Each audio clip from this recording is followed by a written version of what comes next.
Telephone line पे doctor सफर मिर्जा मौजूद है। बहुत शुक्रिया सर हमें ज्वाइन करने के लिए। सर सबसे पहले तो मैं ये पूछूंगी, जो आपने कहा कि मैक्सिमम जो आज एक दिन में हलाकतों की तादाद, वो भी आपने हमें बताई, फिर ये भी बताया कि जो इस वक्त ये वेंटिलेटर ऑक्यूपेंसी है, ये भी पाकिस्तान में इस वक्त मैक्सिमम है। सर ये क्या हमने पीक हिट कर लिया है, लेकिन क्या ये नंबर यहाँ से ऊपर जाना है? आप लोगों का क्या तज्जिया है, क्या एस्टिमेट्स है हुकूमत के? जी बहुत शुक्रिया जी। ये 3 नंबर जो मैंने आज आपको दिए हैं, ये वाकई ऐसा ही है। ये मैक्सिमम नंबर्स अभी तक हमने रिकॉर्ड किए हैं किसी भी 24 आवर्स में। जहाँ तक इस बात का ताल्लुक है कि हमने पीक अचीव कर ली है या नहीं, तो इसका जवाब तो आने वाले दिनों में है। अंदाज़ा यही है कि अभी पीक हमने अचीव नहीं की, और आने वाले दिनों में केसेस और अमवात बढ़ने का इम्कान है।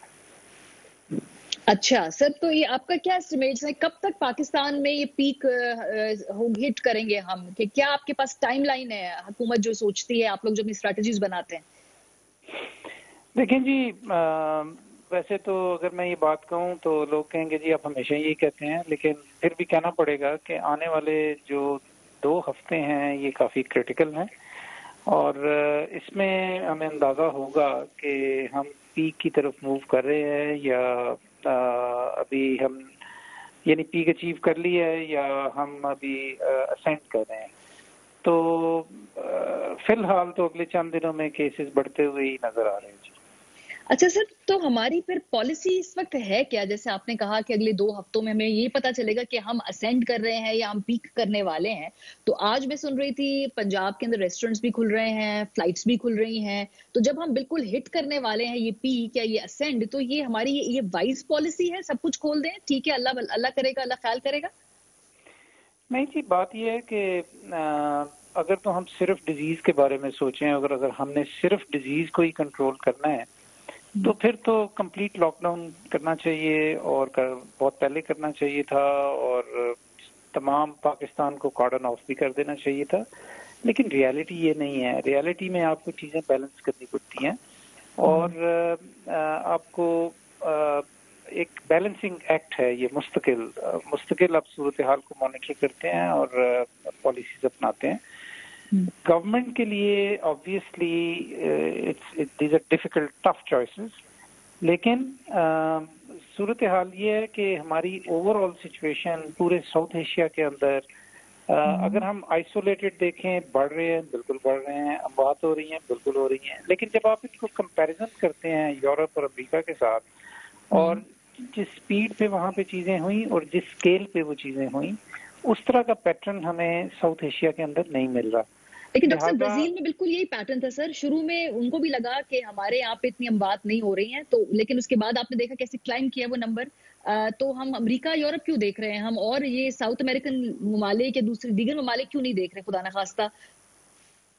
नहीं जी, सब देख रहे हैं। और एक और चीज जो बड़ी वाज़ेह हो रही है वो ये भी है कि पिछले दिनों पे इसके ऊपर काफी लिखा भी गया है कि लॉकडाउन का जो इफेक्ट है वो भी बहुत वाज़ेह नहीं है।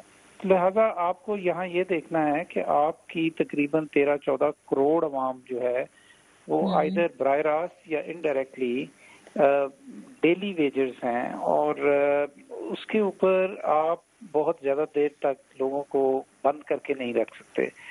तो it's as I said, it's a tough choice. लेकिन आपको ये भी देखना है कि लोग लाइव्स एंड लाइवलीहुड्स के दरमियान अपने बैलेंस करना है, and that's what government is trying to do जी। ठीक है सर, तो अभी ये होगा जो मैं अगर बिल्कुल आसान अल्फाज में आपसे पूछूं कि अगर हम उस पॉलिसी की तरफ बढ़ रहे हैं कि जिसमें हमारा ख्याल है कि जब ज्यादा से ज्यादा लोग इससे गुजर जाएंगे तो एक कम्युनिटी डेवलप हो जाएगी हम लोगों की, क्योंकि रुक तो नहीं रहा, लोगों से रिस्पॉन्सिबिलिटी की आपको तवक्को थी वो तो हो नहीं रहा। तो फिर इसका मतलब है कि यही हमारी पॉलिसी है? ये बिल्कुल पॉलिसी नहीं है जी। हम ये नहीं चाह रहे कि दानिस्तान सिर्फ हर्ड इम्यूनिटी हो जाए और सब ठीक हो जाए, ऐसा नहीं है। हमने शुरू से अब तक आपको पता है कि मुख्तलिफ तरह के लॉकडाउन्स किए, बड़े इज्तिमात बंद किए, बड़ी दुकानें बंद की, स्कूल कॉलेजेस बंद किए, फैक्ट्रीज बंद की, और फिर आहिस्ता आहिस्ता चूंकि अपने जिंदगी का रोजमर्रा भी चलाना है, تو پھر اسینشل شاپس کھولیں، پھر باقی چیزیں کھولیں. تو یہ ایک مستقل چیز ہے جس کو ہم فالو کر رہے ہیں. ایسا نہیں ہے، مجھے یہ بار بار یہ سوال کیا جاتا ہے کہ آپ ہرڈ امیونٹی کی پالیسی اپنائے ہوئے، ایسا نہیں ہے. لیکن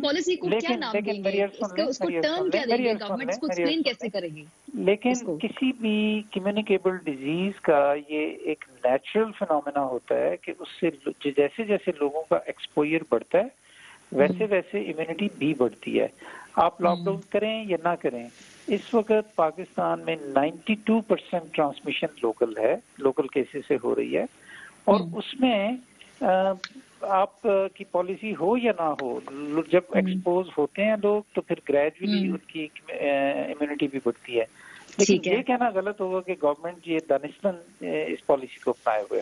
چلیں، ہرڈ امیونٹی ہم نے نہیں اپنائی ہوئی، آپ نے کلیریفائی کر دیا. تو یہ جو پالیسی ہے اس کو آپ نام کیا دیں گے، اس کو آپ ایکسپلین کیسے کریں گے؟ پھر یہ کیا پالیسی ہے؟ بیکاز جنرل پرسپشن یہی ہے کہ شاید یہ ہرڈ امیونٹی ہے، پھر یہ کیا ہے؟ نہیں، یہ بیسیکلی آپ اس کو یوں کہیں کہ یہ ہم اسمارٹ لاک ڈاؤن کی جو پالیسی ہے وہ اپنائے ہوئے ہیں. آپ کو ہم نے بتایا تھا کہ 24 اپریل کو ہم نے ٹریسنگ، ٹیسٹنگ اینڈ کوارنٹائن کی پالیسی اپنائی تھی. اس کو ہم گریجولی افیکٹو بنا رہے ہیں تاکہ جو بھی ہمیں پازیٹیو کیسز ہیں ان کے کانٹیکٹس کو ٹریس کریں، اور جہاں جہاں ہمیں ہاٹ اسپاٹس ملیں ان کو ہم کارڈن آف کریں. اور وہ اصل میں اسمارٹ لاک ڈاؤن ہے کہ جہاں پہ آپ کو زیادہ کیسز ہیں اور ان سے دوسروں کو پھیلنے کا اندیشہ ہے، وہاں پہ آپ اس کو لاک ڈاؤن کریں. اور ایسی جگہوں کو لاک ڈاؤن کرنے کی ضرورت نہیں ہے کہ جس کا کوئی ایویڈنس ہی نہیں ہے کہ اس کی وجہ سے کیا فرق پڑتا ہے. سر ابھی تو کون سے ہاٹ اسپاٹس آئیڈینٹیفائی کیے ہیں ہم نے جن کو ہم نے لاک ڈاؤن کیا ہو؟ بیکاز کوئی 3-4 ہفتے سے تمہاری اسمارٹ لاک ڈاؤن کی پالیسی ہے نا، تو کچھ اگر آپ نشاندہی کر دیں کہ جی یہاں ہم نے ڈیٹیکٹ کیا تو ہم نے پھر وہاں پہ اسمارٹ لاک ڈاؤن کر دیا کیونکہ وہ گڑھ بن رہے تھے. کوئی آئیڈینٹیفائی کی ہے جگہ آپ لوگوں نے؟ جی میں اس کے اوپر پوری پریس کانفرنس کروں گا. 100 سے زیادہ ایسی لوکیشنز ہیں اس وقت پاکستان میں، مختلف پاکستان کے علاقوں میں، کہ جہاں پہ کیسز جب زیادہ ملے تو ان کو ہم نے لاک ڈاؤن کیا. یہاں اسلام آباد میں کیا، پنجاب کے اندر بہت ساری جگہوں کے اوپر کیا، کے پی کے اندر کیا. تو ان کے بارے میں تفصیلاً ہم ٹی ٹی کیو کے اوپر ایک سیشن کریں گے میڈیا کے ساتھ، جس میں آپ کو یہ بتائیں گے کہ کیسے یہ لاک ڈاؤنز ہو رہے ہیں اور ان کے کیا اثرات ہیں. ٹھیک ہے، بہت شکریہ. ڈاکٹر ظفر مرزا صاحب ہمارے ساتھ موجود تھے.